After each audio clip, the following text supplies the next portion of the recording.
નમસ્કાર, મહામંથન સાથે હું છું વૈભવી। મહામંથનમાં આજે બે મુદ્દાઓ પર ચર્ચા કરવાની છે। સૌથી પહેલા ખેડૂતોની લાચારીનો એ મુદ્દો જેની ચર્ચા કરવાની છે।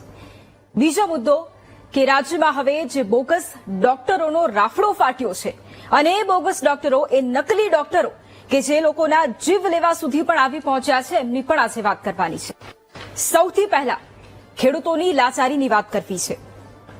એક ચેન આજે સમજાવી છે। ચર્ચાની શરૂઆત કરીએ પહેલા, કોઈ પાક 3 મહિનામાં તૈયાર થાય અથવા કોઈ પાક 6 મહિનામાં ખેડૂતો તૈયાર કરતા હોય છે। જુદા જુદા સમયગાળા પ્રમાણે પાક તૈયાર થાય। હવે જ્યારે પાક તૈયાર થઈ જાય એની પાછળ ઘણો બધો ખર્ચ થાય છે। સૌથી પહેલો ખર્ચ ખેડૂતને બિયારણનો થાય છે, એ બિયારણ ખરીદીને લાવે છે। બીજો ખર્ચ ખાતરનો થાય છે, 3 મહિના 6 મહિના ખાતર નાખવું પડે એટલે એનો ખર્ચ થાય। ત્રીજો ખર્ચ પાણી પાવું પડે એટલે એના માટે વીજળીનો ખર્ચ થાય, વીજળી ખર્ચીને પાણી પાવું પડે। ચોથો ખર્ચ મજૂરીનો ખર્ચ થાય, મજૂરી માટે માણસો રાખવા પડે અને એ પ્રમાણે મજૂરી આપવી પડે। એ પછી પાક કાપી અને એ પાક કાપ્યા પછી એ પાકને બજાર સુધી લઈ જવાનો હોય એટલે ટ્રાન્સપોર્ટેશનનો ખર્ચ પણ ખેડૂતોને થાય। આ બધા જ ખર્ચ ખેડૂતો ભોગવે છે। આટલો સમય, દિવસ રાતની મહેનત અને આટલો ખર્ચો કર્યા પછી પણ એ ખેડૂતના હાથમાં શું આપે છે? સાવ એ સામાન્ય રકમ એ ખેડૂતોના હાથમાં આપે છે। પણ તમારા ઘરે, મારા ઘરે જ્યારે એ વસ્તુ આવે છે ત્યારે એ કઈ કિંમતે આવે છે? એ પાક કઈ કિંમતે આવે છે? એનો ભાવ અનેક ગણો વધી જાય છે। ઉદાહરણ આપીને સમજાવું તો કોઈ એક વસ્તુ જે ખેડૂત પાસેથી 2 રૂપિયા કે 5 રૂપિયા કે 10 રૂપિયામાં લેવામાં આવતી હોય, ખેડૂતો પાસેથી એ વસ્તુ જતી હોય અને એ જ વસ્તુ જો આપણા ઘર સુધી, તમારા ઘર સુધી પહોંચે છે તો એને આવતા એની કિંમત 50 રૂપિયા, 100 રૂપિયા એનાથી પણ વધી જાય છે। તો આટલો બધો ફરક કેમ? કેમ ખિસ્સામાંથી 50 રૂપિયા આપો છો, 100 રૂપિયા આપો છો, પણ એની આપણને જાણ જ નથી કે કેમ થઈ રહ્યું છે? ખેડૂતોને તો 50 કે 10 રૂપિયા મળતા જ નથી અને તો 5 રૂપિયા સુધી સીમિત રહેવું પડે છે। જો આટલો બધો ફરક હોય તો બાકીનું કોણ ખાઈ જાય છે? એ બીજા કોણ છે? એ કેવી રીતે શું કરે છે? અને આખી આ સિસ્ટમ શું છે એ સમજવું જરૂરી બને છે। એ સિસ્ટમ એ છે કે ખેડૂત ડાયરેક્ટ તમારા ઘરે વેચવા માટે નથી આવતો। એ ખેડૂત માર્કેટિંગ યાર્ડમાં આવે, એ પછી એગ્રીકલ્ચર બજારોમાં જાય અથવા તો હોલસેલમાં જ્યાં વેચાણ થતું હોય ત્યાં જાય।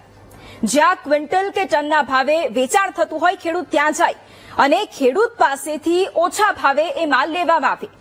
એ પછી માર્કેટિંગ યાર્ડના જે વેપારી, એ હોલસેલરને એ બધું વેચી દે। હોલસેલર છે એ રિટેલરને વેચી દે, એટલે રિટેલર તમારા ઘરે આવે અને આની વચ્ચે જે માણસો, એટલે આ બધા લોકો છે એ પોતાના ભાવ ચડાવતા જ જાય। હવે માર્કેટિંગ વાળો માણસ જે હોલસેલર છે એને કોઈ ખૂબ મોટું રોકાણ નથી। એ આજે સવારે માલ આવે છે, આવતીકાલે સવારે વેચી દેવાનો છે। લગભગ 24 કલાકમાં હોલસેલર પાસેથી તો બધું જ વેચાઈ જતું હોય છે, બધો માલ જતો રહેતો હોય છે। આટલા ઓછા ગાળાની અંદર એ સારું કમાઈ જાય છે। એની સામે ખેડૂતો જે આટલી મહેનત કરે છે, આટલી મહેનત કરવા છતાંય દિવસ રાત એ પસીનો પાડે છે, એના છતાં એનો ખર્ચ તક નથી નીકળતો। ફરી કહું છું, એ ખેડૂતનો ખર્ચો તક નથી નીકળતો અને આટલી મહેનત એ ભારતનો સામાન્ય ખેડૂત કરતો જાય છે અને છતાંય એ વધુ ને વધુ ગરીબ થતો જાય છે। ખૂબ સમજજો આ વાતને, એ વધુ ને વધુ ગરીબ થતો જાય છે। આ એક સામાન્ય સિસ્ટમ છે અને એટલા જ માટે આજે તેની ચર્ચા કરવાની છે। અત્યારે ખેડૂતોને ડુંગળીનો ભાવ છે એ રડાવી રહ્યો છે। એક મણનો ભાવ માત્ર 100 થી 200 રૂપિયા એને મળી રહ્યો છે। બટાકામાં પણ એ જ સ્થિતિ છે। બનાસકાંઠાના ખેડૂતો રડી રહ્યા છે। કટ્ટા દીઠ ખેડૂતોને 500 રૂપિયાનું નુકસાન જઈ રહ્યું છે અને એટલા જ માટે સવાલ એ કે ખેડૂતોને આટલી લાચારી કેમ ભોગવવી પડે છે? કેમ ખેડૂતોને દર વખતે રોવાનો વારો આપે છે? નફાખોરીનો એ ધંધો જ્યારે ચાલતો હોય ત્યારે એમાં ખેડૂતો કેમ પીસાય છે? કરીશું આ પહેલા મુદ્દે મહામંથન।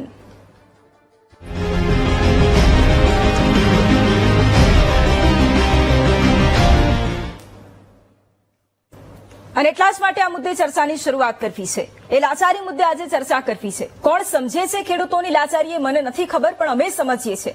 એ ખેડૂતો કે જે રડતા હોય ને એ વાત કરતા હોય કે અમને ખર્ચ નથી પોસાતો, અમારો ખર્ચ નથી નીકળતો, અને એટલા જ માટે એની ચર્ચા કરવી છે. આપણી સાથે ભાજપ નેતા શૈલેષભાઈ પરમાર જોડાયા છે, આપણી સાથે કોંગ્રેસ નેતા નાગજીભાઈ દેસાઈ જોડાયા છે, આપણી સાથે બે ખેડૂતો જોડાયા છે, મોહનભાઈ માળી અને રમેશભાઈ પટેલ જોડાયા છે. આપ તમામનું સ્વાગત છે મહામંથનમાં.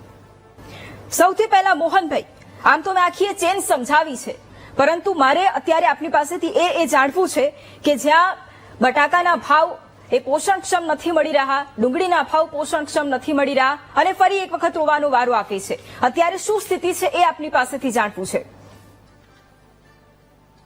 નમસ્કાર બેનજી, હું વીટીવી નો પહેલા તો આભાર માનીશ કે તમે અમારી ખેડૂતની વ્યથા સરકાર સુધી પહોંચાડો છો, પણ સરકાર હજી એમના કાને પડી નથી કે અમે મોંઘા ભાવના, જેમ તમે કીધું બિયારણ, તો બિયારણ અમે 1400 થી 1500 રૂપિયા બિયારણ, રાસાયણિક ખાતર, ખેડ ખાતર, ડીઝલ, મજૂરી ખર્ચો, લાઇટ ખર્ચો એ વધી જાય છે, પણ ખેડૂત ત્યાંનો ત્યાં જ છે.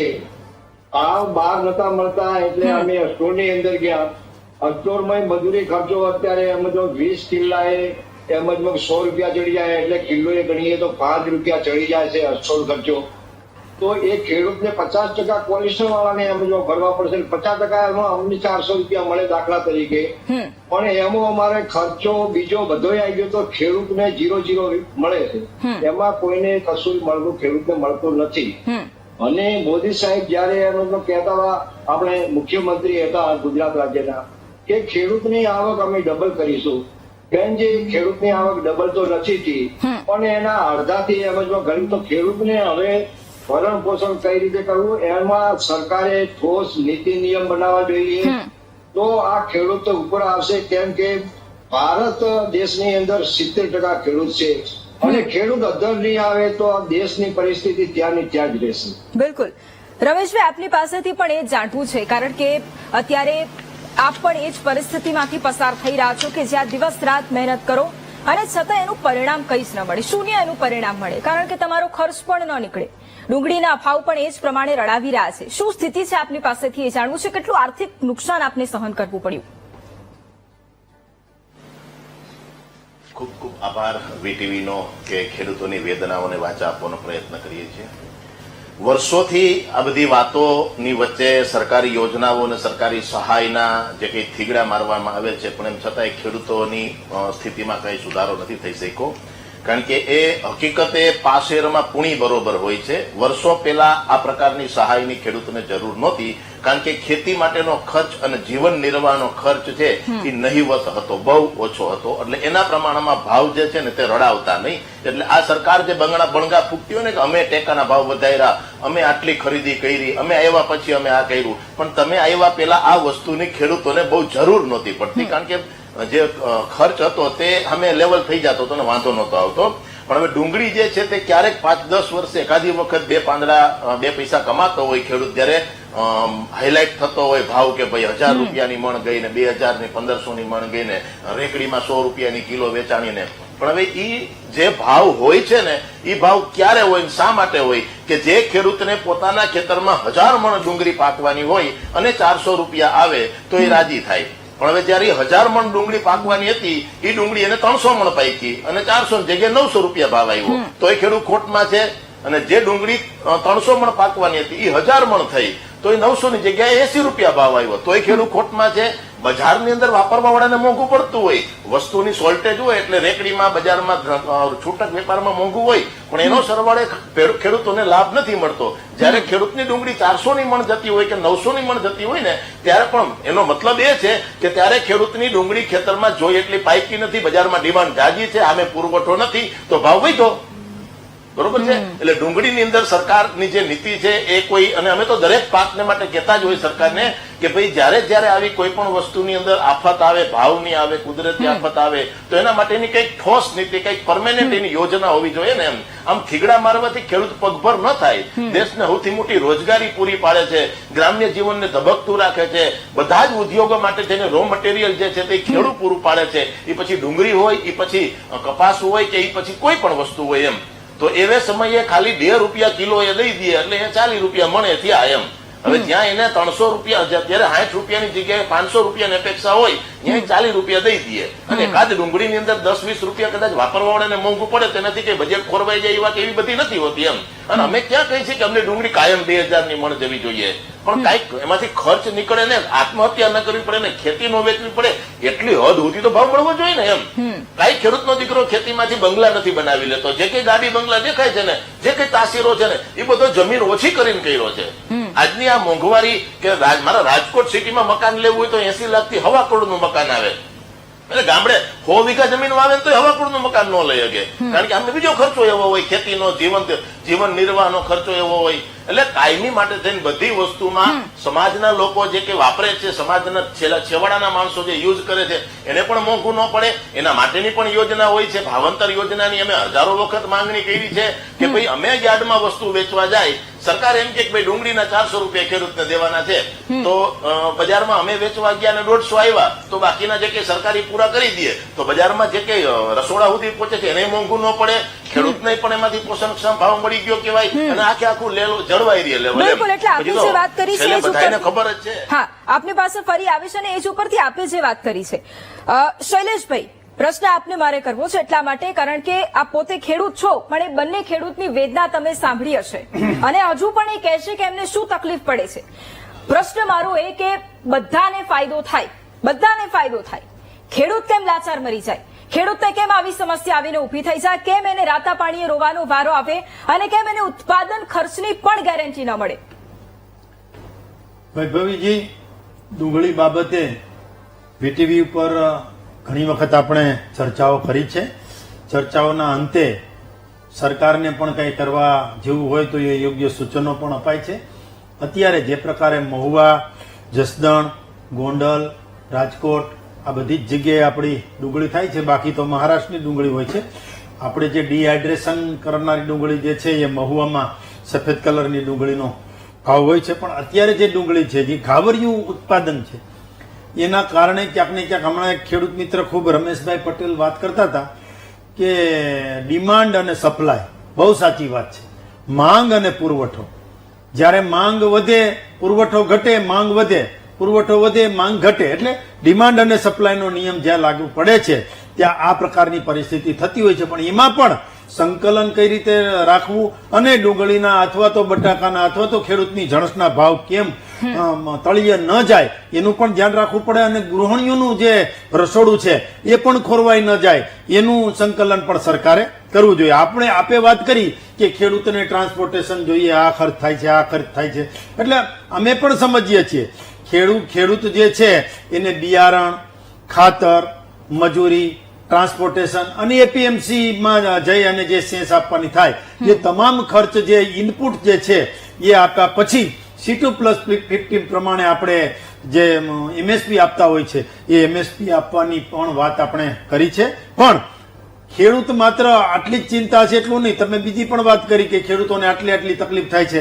અમે પણ ખેડૂતના દીકરા છીએ એટલે અમને ખબર છે, ચોર ખાય, મોર ખાય, ઢોર ખાય, રોજ ખાય, સાહુકાર ખાય અને વધે તો ખેડૂત ખાય.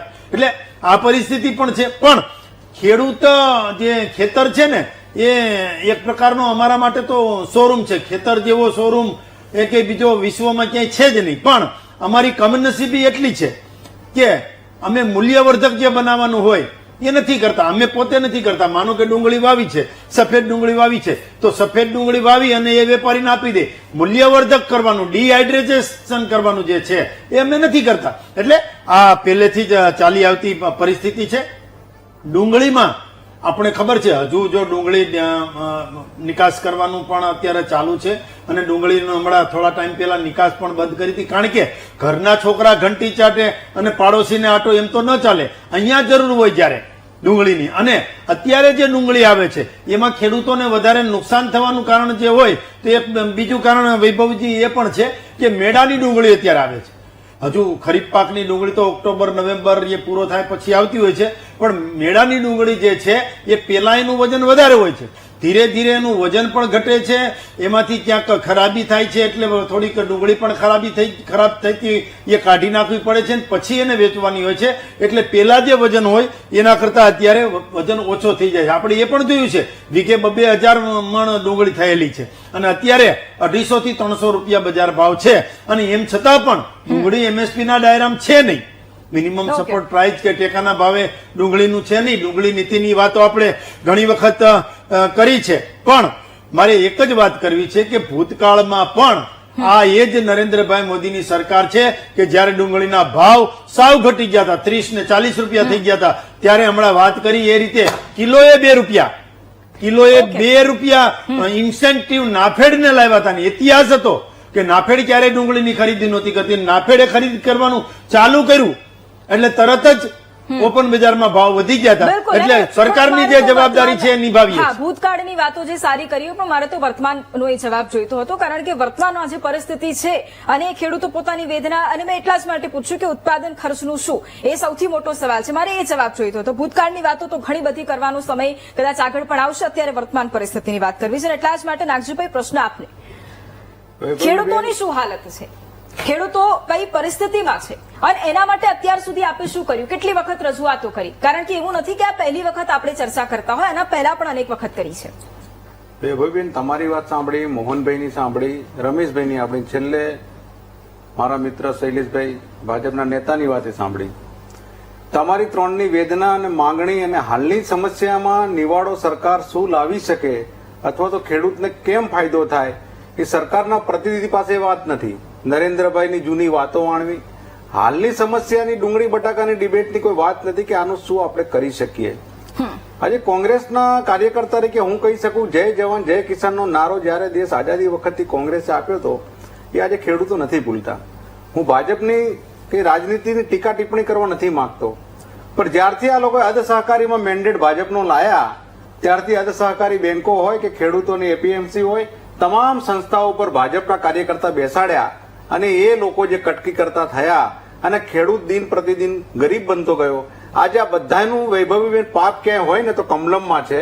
ભારતીય જનતા પાર્ટીએ 10 સહકારીમાં જે ખેડૂત સંસ્થાઓ હતી, જે બેંકો હતી, ત્યાં ગાડી ભારતીય મેન્ડેટ વાળા જ્યારથી ભાજપના કાર્યકર્તા બેસાડ્યા છે ત્યારથી આ ગરીબ ખેડૂત હજુ પણ ગરીબ બનતો જાય છે. હું કોંગ્રેસના કાર્યકર્તા ગરીબ ખેડૂતની એક વાતનો ગર્વ લઈ શકું કે અમારા કોંગ્રેસના શાસનના ખેડૂતો જે મજા હતા, જે આવક હતી અને જે જમીનો એની હતી ને ડબલ થતી હતી.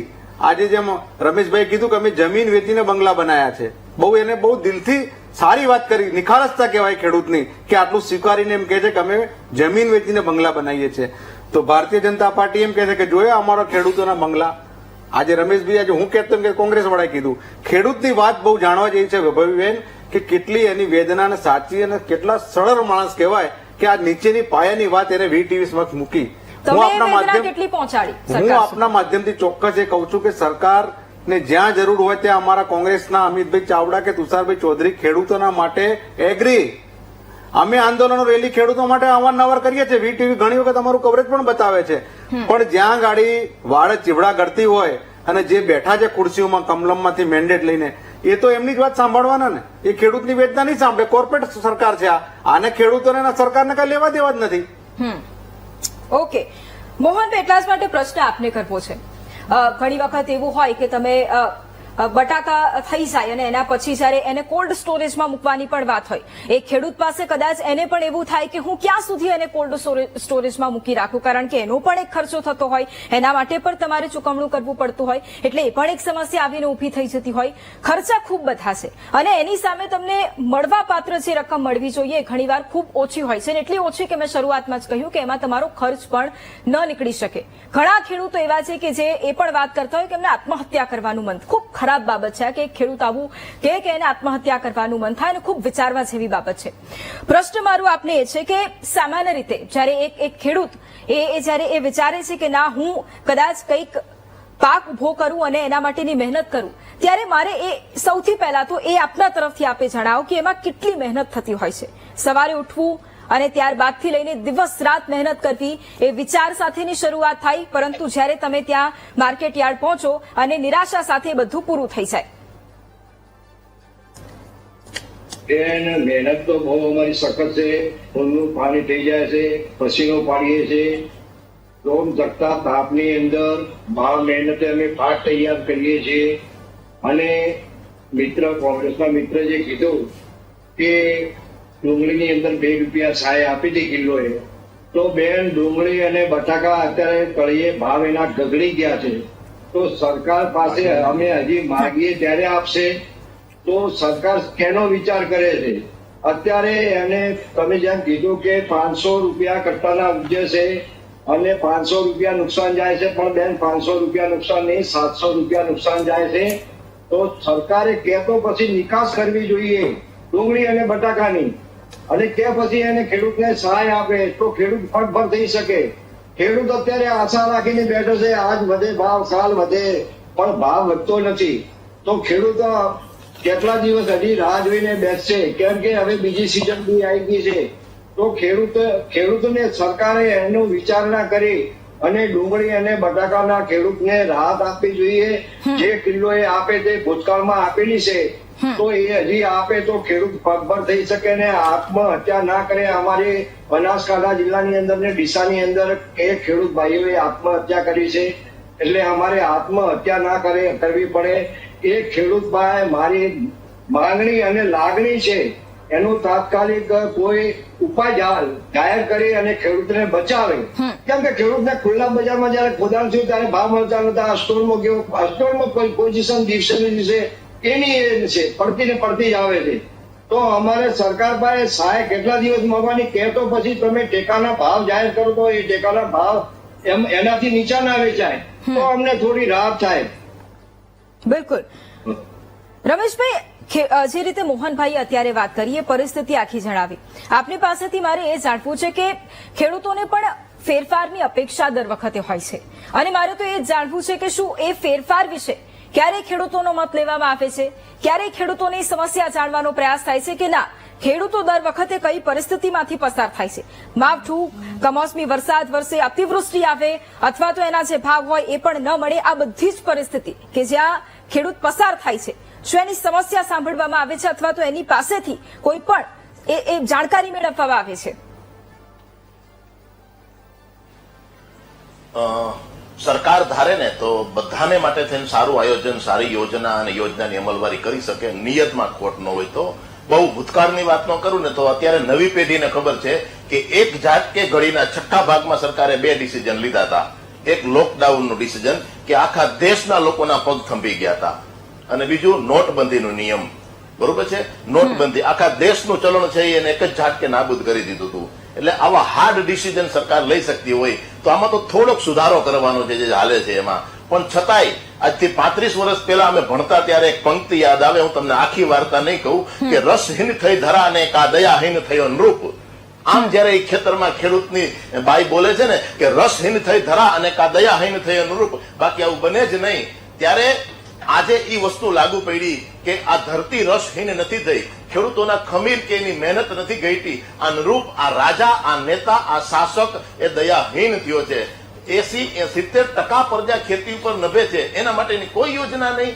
70% લોકો માટે કોઈ પ્રાઇઝ પોલિસી નહીં, એના ભાવ માટેનું કોઈ બાંધણું નહીં કે તમે આટલામાં જ વેચો. એમ ભાઈએ વાત કરી ને કે વેલ્યુ એડિશન કરાય. અરે ભાઈ, આ મોટી મોટી કંપનીઓ જે 50 દેશમાં ધંધો કરે છે ને એ બનાવીને વેચતી નથી, એ બનાવી નાખે છે વેચવા માટે.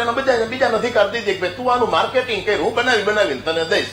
પણ એ બેયની વચ્ચેનું જે બોન્ડિંગ છે ને કે ભાઈ હું તને આટલામાં દઉં, તારે આટલામાં વેચવાની, તને આટલા મળે. તો આ ખેડૂત ન કરી શકે કે પોતે જ બનાવે ને પોતે જ વેચે, ક્યારેય ન બને. એ ડુંગળીનો પાવડર બનાવવાનો, ટમેટાનો પાવડર બનાવવાનો, આનું તે, અરે આવી તો હજારો વસ્તુ છે. અમે મગફળી બનાવીને, અમે સિંગ તેલ બનાવીએ, અમે કપાસ ઉગાડીને અમે ચાદર બનાવીએ. કોઈ દી શક્ય ન બને. ખેતરમાં ધોરિયો છે, અહીંયા પીવીસી પાઇપ નાખવાનો વેચ નથી રહેતો, એને કુંડી કરવાનો વેચ નથી રહેતો. એ આવી વેલ્યુ એડિશન કરવા જાય બિચારો. કંપની વાળા નથી કરતા, અને ખેડૂતને કે તમે વેલ્યુ એડિશન કરો. હું કામ ઠૂઠે ચડાવો છો ખોટા? બરોબર છે. આ 2024-25 ના આંકડામાં સરકારી વિભાગે એમ કીધું કે 93,000 હેક્ટરની અંદર ડુંગળી વાવી હતી, એમાંથી 250 લાખ ક્વિન્ટલ ડુંગળી થઈ અને એમાંથી આટલી અમે ખરીદશું, આટલી આની યોજના લાગુ પડે. એટલે આ આંકડાની માયાજાળ છે. હકીકત બધી વીમા યોજનાઓ બંધ કરી અને વડાપ્રધાન મોટા ઉપાડે મોટી યોજના લેવા, પ્રધાનમંત્રી ફસલ બીમા યોજના 4 વર્ષમાં એનું સુરસુર્યું થઈ ગયું. બધી વીમા કંપનીઓ છે ને એ ઘર ભરીને વહી ગઈ. 18 વીમા કંપની પ્રાઇવેટ આવી હતી, બધા એના ઘર ભરી લીધા. ત્યાર પછી ગુજરાતના મુખ્યમંત્રી 2021માં રૂપાણી સાહેબે ખેડૂતોને સહાય કરવા માટે જે કે અતિવૃષ્ટિ હોય કે માવઠું હોય કે દુષ્કાળ હોય તેના માટે જેને સરસ મજાની રૂપાળું નામ આપ્યું હતું કે મુખ્યમંત્રી કિસાન સહાય યોજના 2021, 22, 23, 24, 25 5 વર્ષથી આનો આ પરિપત્ર હાલે છે. દર વર્ષે જિલ્લા પંચાયતે જઈ અને ખેતીવાડી અધિકારીને કહું કે નવો ઠરાવ, નવો સુધારો, નવી યોજના કે નવા નાણાંની કઈ ફાળવણી થઈ આ દુષ્કાળમાં કે ડુંગળીના ભાવમાં. આ મુખ્યમંત્રી કિસાન સહાય યોજના 2021 નો પરિપત્ર છે. બધા સરકારી આંકડા છે. 2021 થી લઈને 2025 સુધી આમાં સુધારો નથી કર્યો, આનો અમલ નથી કર્યો, આમાં નાણાં નથી ફાળવા અને આ મુજબ સહાય નથી કરી. જે કઈ સહાય થાય છે ને તે ડિઝાસ્ટર મેનેજમેન્ટને લગતો જે ગવર્મેન્ટનો વિભાગ હોય ને કે જેમાં સિટીમાં આગ લાગે કે રેલગાડી ઊંધી પડી જાય કે દરિયાનું પાણી ગામમાં ગરી જાય કે ખેડૂતને અતિવૃષ્ટિ થાય, એમાં ખેડૂતને જોડી દીધા. એટલે કોણી દુનિયા, કોણો દેશ ખેડૂત ઉપર નભે અને ખેડૂત માટે કોઈ યોજના નહીં, કોઈ વીમો નહીં, કોઈ અમલવારી નહીં. એમ કહો ને કે દાનત ખોટા છો, ખાલી આંકડા જ બતાવવા છે. ડુંગળી 1000 રૂપિયા ગઈ તો કે ખેડૂત પૈસા વાળો થઈ જાય, સરકાર ઉથલી જાય. અરે પણ જે દી દેશના પેટમાં ખાડો પુરાવો જેટલું અનાજ નહોતું તે દી માનનીય વડાપ્રધાન એમ કીધું કે 1 દિવસ ઉપવાસ રાખો, આ દેશને અન્નની જરૂર છે. ઈ ગરીબ લોકોનો ખાડો પૂરવા દેશના લોકોએ ઉપવાસ કર્યો, ખેડૂતોએ અન્નના ભંડાર ભરીને આજ દેશને સ્વાવલંબી બનાવ્યો અને આજે એને જાળવે લટકી બજાવવું પડે. અરે શરમ આપવી જોઈએ, શાસકો શરમ આપવી જોઈએ. તમારા પેટમાં પ્લાસ્ટિકના કીડા પડશે કે તમે ગંભીર બાબત છે, એ ખૂબ ગંભીર બાબત છે. એટલા જ માટે શૈલેષભાઈ સવાલ મારે આપને કરવો છે. રમેશભાઈ હોય, મોહનભાઈ હોય, એ મને એવું લાગે છે કે કેટલા એવા ખેડૂતો છે કે એ એમનું પ્રતિનિધિત્વ અત્યારે કરી રહ્યા છે વીટીવી સમક્ષ, એમની વેદના ઠાલવી રહ્યા છે કે કદાચ કેટલાય ખેડૂતો તો એવા હશે કે બોલી પણ નહીં શકે કે એમને કેટલી સમસ્યા છે અત્યારે. અને એટલા જ માટે સવાલ આપને કરવો છે. આપે નિકાસની વાત કરી, નિકાસ અત્યારે બંધ છે અને એટલા જ માટે ખેડૂતો છે કે એમને કંઈ નથી મળતું અને નિકાસ પર જે પ્રતિબંધ હોવાના કારણે ખેડૂતોને જે મળવું જોઈએ એમાંથી એ વંચિત રહી રહ્યા છે, બધું જ કચડાઈ રહ્યું છે. શું સમજવું આમાં? ખેડૂતો પોતાની વેદના સતત ઠાલવે, સતત આ જ પરિસ્થિતિ આવે, જવાબદાર કોને ઠેરવવા? એ મધ્યસ્થી જેની હોય છે એને ઠેરવવા અથવા તો આપણે જે સરકારની નીતિની વાતો કરી એને અમે જવાબદાર ઠેરવીએ? કોને ઠેરવીએ? પડધરીના ખેડૂત મિત્રએ પણ ઘણી વાતો કરી.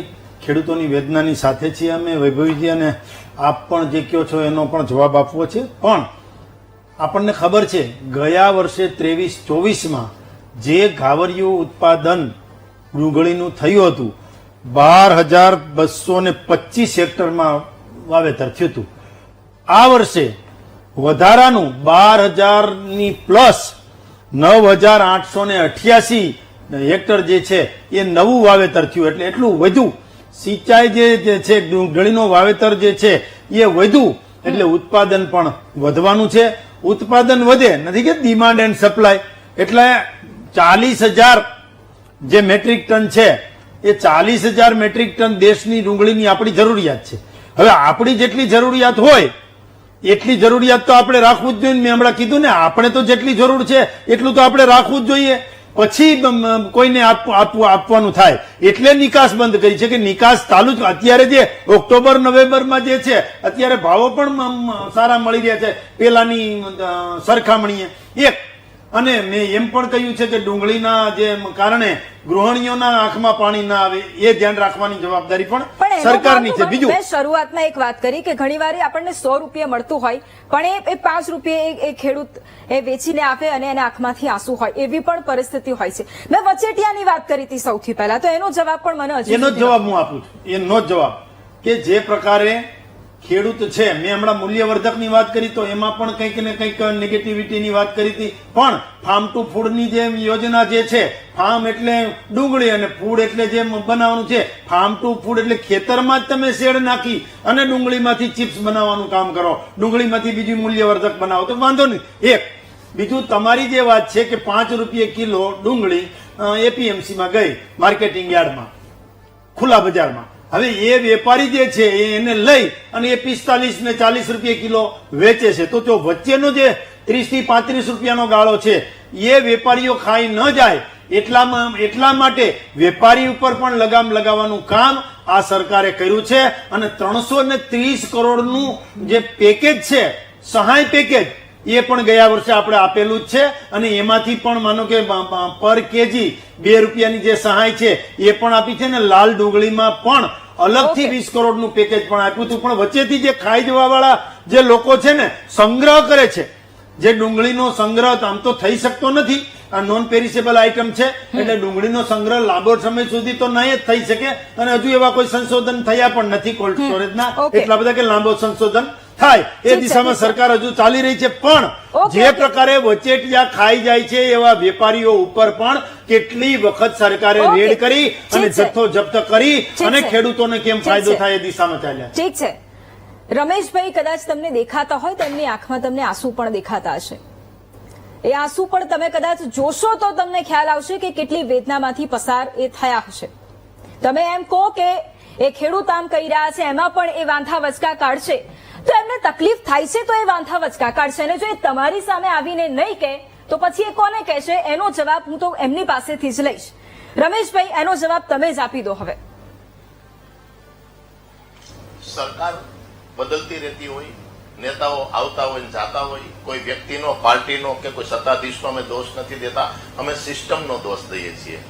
અમે સિસ્ટમ બદલે, સિસ્ટમ સારી પ્રસ્થાપિત થાય તો આના પછી કોઈ પણ અધિકારી આવે, કોઈ પણ નેતા આવે, સિસ્ટમને ફોલો કરે તો બધાનો ઉદ્ધાર થાય. શક્ય બધું જ છે, બધું જ શક્ય છે.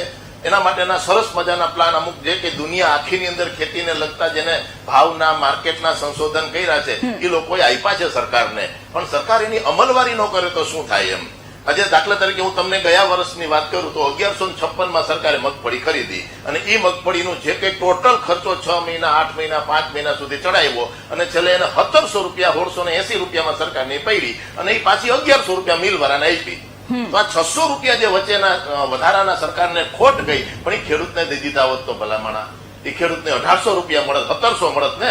હવે આ જ વડાપ્રધાન 2012માં રાયડું પાડતા હતા કે 1200-1400 માં કપા ન પોહાય, 2000 હોવા જોઈએ. અત્યારે 1300 રૂપિયામાં 1500 રૂપિયામાં વેડું વેચે છે.